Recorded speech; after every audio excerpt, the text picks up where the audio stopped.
Hello everyone, welcome back to Galaxy Station. Today I am talking about a feature in Samsung phones that many users don't notice. Send diagnostic data. It's not harmful, but if you care about your privacy, this is something you should know. So, what is this send diagnostic data? Basically, Samsung collects certain uses information from your phone to improve performance, solve bugs, and enhance further updates. This data includes things like app crash logs, battery performance behavior, system performance reports, device model, and software info.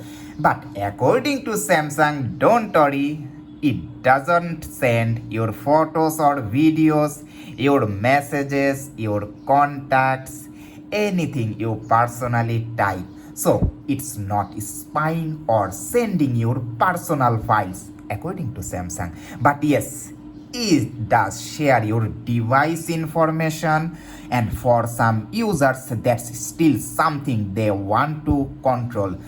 This data helps Samsung understand real life uses and fix issues faster. For example, if many users are facing a battery drain on a certain model after a software update, diagnostic data helps Samsung detect and fix it quickly. So, keeping it on helps Samsung overall ecosystem. Why might you want to turn it off? But if you are privacy focused, or if you simply want to reduce background data uses like me, you might prefer to turn it off. Some users don't like any form of analytics or data sharing, and that's perfectly fine. Your device, your choice. So, how to disable it? Open settings, scroll through and go to security and privacy. By the way, I am using One UI 8.0. Then scroll down, go to more privacy settings, and here it is, send diagnostic data. Tap the button. Yes, now send diagnostic data is turned off. So that's what send diagnostic data does. Leave it on if you want to help Samsung improve software performance. Turn it off if you prefer more privacy and less background communication.